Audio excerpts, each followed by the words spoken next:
Estamos de volta no segundo bloco do Santiago Entrevista, que recebe hoje o vereador Lulu. Ele toma posse dia 1º, mas tem a novidade, né? Ele pode tomar posse não como vereador, mas sim como presidente da Câmara. Ele faz parte do grupo do PMN, que é um grupo fortíssimo, e a gente sabe que tem várias negociações que estão sendo feitas aí, várias reuniões, e ele foi, parece que, eleito aí como o nome do PMN. E como é que está isso, Lulu? Realmente parece que ficou decidido o seu nome. Santiago, é bom até para esclarecer, nós temos um grupo de 9. Por que é chamado Grupo dos 9? Porque foram os 9 que apoiaram diretamente a candidatura do então prefeito eleito, o Márcio Reinaldo.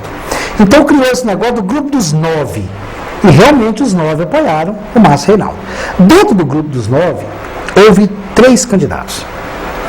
2 do PMN, que é eu e o Marcelo Opescelta, e 1 do PP, que é o Euro Andrade. Então, dentro dos 9, fizemos uma votação tranquila, sem constrangimento, e dos 9 eu obtive a maioria dos votos, sendo então escolhido entre esse grupo para ser então o presidente da Câmara no primeiro biênio.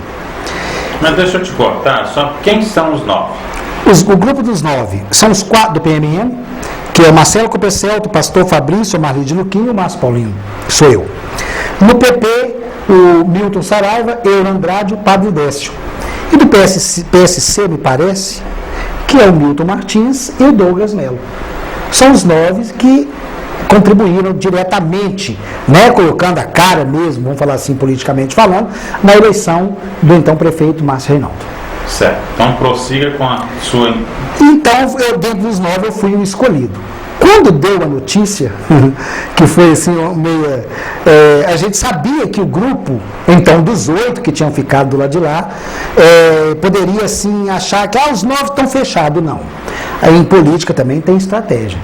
E nós usamos dessa estratégia para ver como seria a reação dos que estavam do outro lado, mas nunca colocando que o grupo dos 9 estava fechado. Porque nós sabemos que para uma eleição de uma presidência, quando você tem 9 com 8 do lado de lá, é muito risco você ir com os 9 fechados, porque pode acontecer de alguém não concordar com a sua maneira de agir e passar para o lado de lá. Mas estamos abertos, estamos trazendo, eu acredito, não 3, que eu acredito que vai acabar, não é grupo de 9, eu acredito, na minha opinião, vai ser grupo dos 13. Estamos muito tranquilos quanto a isso. Mas não estamos fechados a ninguém. Eu acho que a Câmara é um todo. Aí você não ligou para fulano e para ciclano. A gente respeita, porque outros candidatos se lançaram. Candidato à presidência. Então, como que eu vou procurar se ele também era um candidato? Um possível candidato à presidência. Então, a gente respeitou.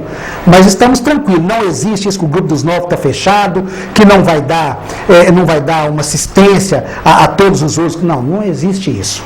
Apenas eu fui escolhido dentro de um grupo de 9, me lancei candidato e respeitei de não procurar aqueles que haviam sido lançados, como por exemplo Pastor Alcides, como por exemplo João Evangelista, são pessoas também que se lançaram candidato à presidência. Agora a questão do Euro, né, que está dentro do grupo dos 9, ficou definido já, tranquilo? Ficou definido, que a princípio seria eu.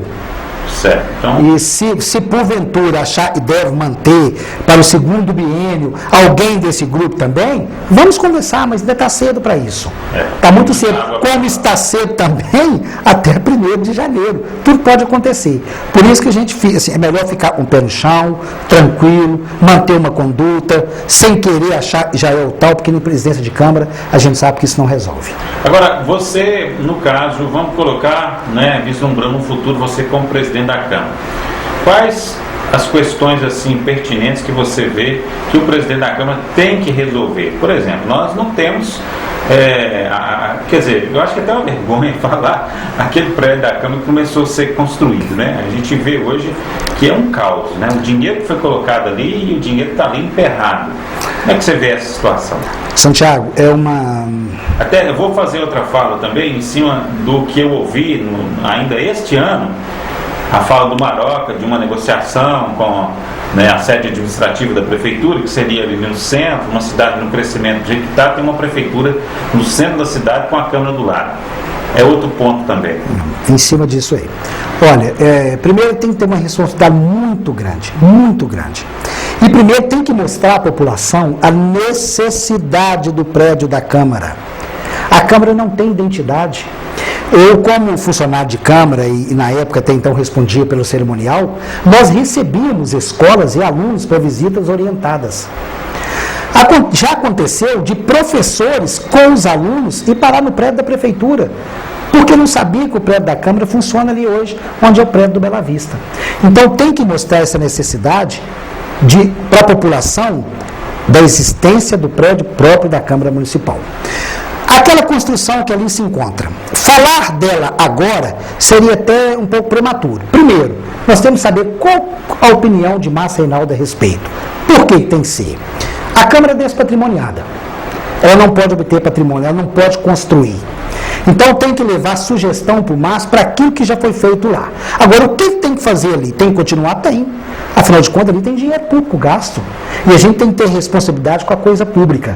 É uma das metas minhas. Levar se eu for eleito presidente, ou até outro, porventura vir a ser o presidente, a gente levar essa solicitação à mesa diretora, caminhar junto no prefeito e mostrar uma solução. Porque ali existe dinheiro público jogado.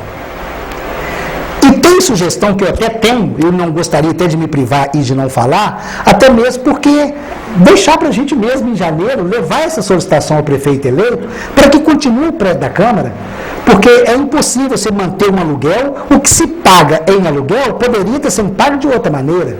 Você, como proprietário, você não gostaria de estar como proprietário de uma casa, por exemplo, você preferia estar pagando aluguel ou estar pagando sua própria casa?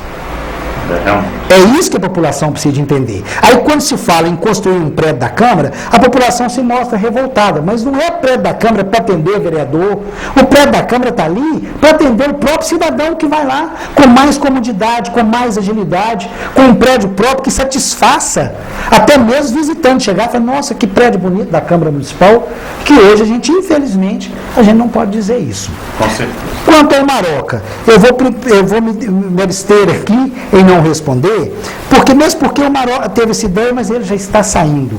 O que nós temos que ver? Qual é a ideia agora de quem está entrando? Qual é o pensamento de Márcio? Por alto, eu já sei que não seria construir o centro administrativo aqui para o lado do restaurante popular. Até mesmo porque atrapalharia muito o trânsito da cidade, que já se encontra caótico. A ideia do Maroca é que o trânsito mundial caminha para o trânsito urbano, né? Para o trânsito coletivo, não de carros para baixo, para cima, mas só que os carros continuam aumentando e, na verdade, se for parar para pensar bem, com a expansão territorial que nós temos, poderíamos sim criar um centro administrativo, numa área pela saída da cidade, né? E colocar aí um prédio da prefeitura, próximo do prédio da Câmara e outros aí, um complexo bancário, sei lá, alguma coisa assim. Você observa bem que você viu o centro administrativo, a cidade administrativa em Belo Horizonte, onde foi construído. Justamente. Então, até hoje, para você construir um prédio com um complexo que é esse, uma cidade, né, um centro administrativo, que já passou da hora de Sete Lagoas tomar essa iniciativa, mas se constrói um prédio desse, a nível desse, no centro da cidade, meu Deus, vai ser um caos total. Por isso que Márcio está tendo essa responsabilidade. E a cidade, do jeito que ela está se desenvolvendo, né, ela realmente tem que pensar nessas questões futuras. O que mais que você vê que a presidência da Câmara precisa de tomar, assim, iniciativas para mudança? Olha, Santiago, tudo que eu falo aqui pode achar que eu estou falando para o atual presidente, por aqueles que passaram. Não, todos tiveram seu valor. Se não o fizeram, só eles podem responder. Mas veja bem, o presidente da Câmara hoje, a primeira coisa, mostrar uma credibilidade do Legislativo que se perdeu e vem se perdendo a cada ano. Ou nós tomamos a consciência de que precisamos dar essa resposta imediata, ou então nós vamos juntinho. E nós temos que dar essa resposta, porque você viu o que aconteceu nas últimas eleições. Por exemplo, você chega no prédio da Câmara hoje, você entra numa portaria de uma Câmara, você não sabe que você está numa Câmara. Se eu quero falar com um determinado vereador, eu quero ir em tal determinado setor, vai aí no quarto ou no quinto. Não é assim que se faz. Nós temos aproximadamente 250 mil habitantes, chega um visitante, qual a impressão que ele leva de um poder legislativo, como é o caso do nosso? Então ali tinha que ter uma recepção muito bem montada, com o brasão da Câmara, com vasos ornamentais, para dar cara, para você ter satisfação em chegar numa Câmara. Precisamos adequar o plenário. Um plenário de Câmara que hoje funciona com ventilador. Poderia colocar ali um ar-condicionado, eu não sei se pode. Isso ainda está em estudo para saber se pode colocar, pelo menos... É muito pequeno. É muito acanhado o nosso plenário. E vamos continuar acanhados se nós não construirmos. Uma fala interessante sua aí, porque às vezes a gente tem sessão solene, audiência pública na Câmara, chega determinadas autoridades, eu não tenho onde colocar na mesa principal. E além do mais, você tem agora uma situação que eu acho até caótica, né?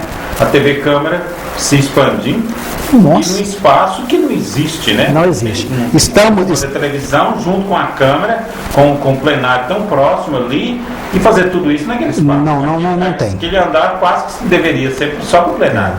Estamos adequando a Câmara, por iniciativa muito boa agora, o arquivo da Câmara hoje já é muito bem montado, coisa que você chegava e demorava 3, 4 dias para se procurar uma documentação, hoje não existe isso, já está informatizado, e até quero parabenizar o nosso amigo aqui, funcionário efetivo, viu? O Jorge Tarabal está fazendo um trabalho maravilhoso, que ele vai no computador, olha lá, sabe qual prateleira, qual passa, onde se encontra. É isso que nós precisamos fazer, sabe? É adequar a Câmara, como você citou, a TV digital chegando, equipamentos assim, que tem que saber, acho que só Globo praticamente aqui em Minas para ter um aparelhado, mas não tem como se expandir porque estamos em um lugar acanhado e o prédio da Câmara já foi projetado para tal. Então são medidas que nós temos que tomar para adequar, para ter satisfação de estar chegando numa Câmara Municipal. Eu acho que a comunicação da Câmara, como foi a comunicação da Prefeitura, foi muito falha.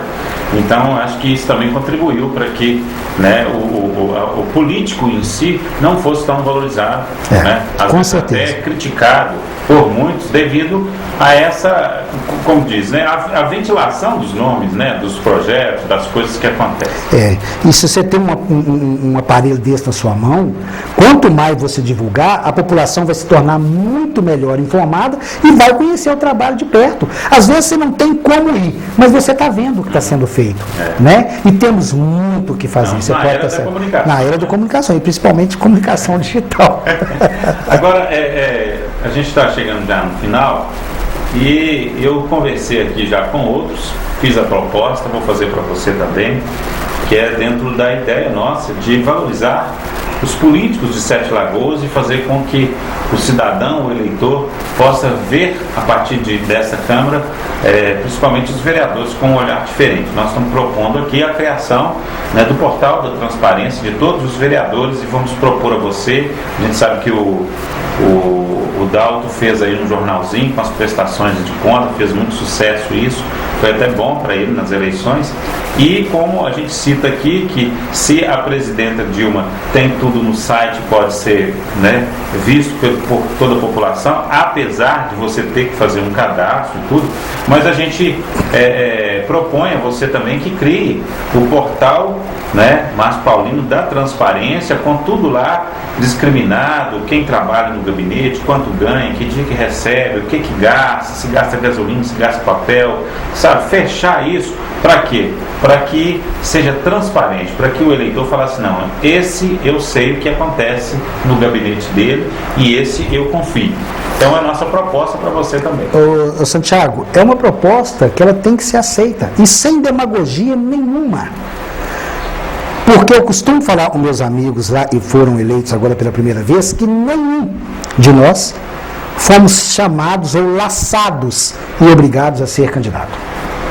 Se saímos candidato e ganhamos, é nossa obrigação, não é favor, ser transparente. Se você não tem essa preocupação, você vai preocupar com o quê? Então você tem que ser transparente, não é favor, é obrigação, volto a dizer. Você tem que ser mesmo para colocar, porque sua vida agora é pública. Então por que você vai esconder o salário de um funcionário, quem vai estar trabalhando com você? Você tem que assumir aquilo para que você veio. Então quem vai estar comigo, isso aí eu aceito, acato, eu acredito que vai ser o pensamento de todos, porque todos nós estamos entrando para mostrar essa transparência. Porque foi isso que a população pediu. Agora, a gente vai mostrar isso, mas a gente também vai pedir a compreensão da população. Eu até vou fazer um registro aqui que eu achei muito interessante. Segunda-feira da semana passada, eu estava em Brasília e comentei isso com um amigo da cidade de Florianópolis. Falei com ele, estava conversando com os vereadores e propondo isso. Ele falou assim: você está ficando doido. Eles jamais vão fazer isso. Eu falei assim: não, pelo contrário, eu acho que a minha cidade pode ser exemplo para o Brasil. Ele falou: se vocês conseguirem isso, realmente vocês vão ser exemplo. E tá aí, tá vendo? As pessoas realmente, não é só aqui que não acreditam. O Santiago mudou o perfil da Câmara. Eu quero acreditar que a partir de 1º de janeiro é um outro perfil. Se vão mudar a partir de 1º de janeiro, eu não sei. Mas pelas reuniões que estamos tendo, pela minha experiência de Câmara, de ouvir certos questionamentos, eu estou impressionado com o que eu uso. Às vezes chegam a citar para mim: estou te achando muito calado. Eu falo: não, estou ouvindo porque eu estou perplexo com o que eu estou escutando de vocês. Então, Sete Lagoas já deu um mau exemplo demais. Chega. Está na hora agora dela virar a página e vir com os bons exemplos que você está citando. Lembro e volto a afirmar: não é nosso favor, não é favor nosso, é nossa obrigação, porque nenhum de nós foi obrigado a estar onde estamos hoje. Com certeza. Lulu, a gente agradece a sua vinda aqui. Lembramos que estamos abertos sempre, né? A gente só não faz mais isso porque não depende só da gente. Você conhece a casa, sabe como funciona. E a gente gostaria de estar junto com vocês aí, né, nesse pleito aí, sempre trocando muitas informações e ajudando com que o eleitor acompanhe de perto o trabalho de vocês, para a gente conseguir essa evolução que todos procuram aqui, né, da nossa cidade, né? Não crescer, mas se desenvolver com qualidade de vida. E aí eu deixo para você encerrar aí com a sua mensagem, principalmente aos seus eleitores. Eu que agradeço, Santiago, essa oportunidade de estar aí com você, principalmente uma pessoa que está muito ligada ao meio político e principalmente ligado à cidade, que seria muito útil, será muito útil a sua sugestão. Sempre que puder, a gente vai estar conversando, sim, e eu quero aprender muito também. Às vezes quem acha que sabe muito acaba não sabendo nada. E agradecer principalmente aos meus 2.167 votos, que não foi fácil, mas foram de pessoas que confiaram em mim, que vestiram a minha camisa e me ajudaram, muitas vezes até sem dinheiro, de braços machucados. Então todos eles, não vou citar nome para não ser injusto com alguns que a gente pode, obviamente, esquecer. E dizer também, não só a eles que confiaram, mas dizer a Sete Lagoas que conte conosco. O gabinete vai estar na Câmara, aceite sugestão. Já procurei pessoas que sabem mais do que eu, para que tragam sugestões de projetos que vão de encontro a um número maior de pessoas, a coletividade, parar de olhar para o nosso próprio umbigo e fazer um pouco mais por aquelas pessoas tão sofridas lá fora. Esse é o meu desejo. Se vou conseguir ou não, só Deus para poder falar isso. Mas Deus vai te abençoar e vai dar tudo certo. É isso que eu espero, a sabedoria dele e as graças de Nossa Senhora. Ok, então aí conversamos com o Lulu, ele que assume aí a partir do dia 1º, talvez como vereador ou presidente da Câmara. A gente está aí na torcida para que dê tudo certo e que podemos ter aí uma grande gestão a partir do dia 1º de janeiro. Agradeço a você que esteve conosco aqui em mais um Santiago Entrevista. Continue sempre ligado aqui na TV Sete Lagoas, canal 3.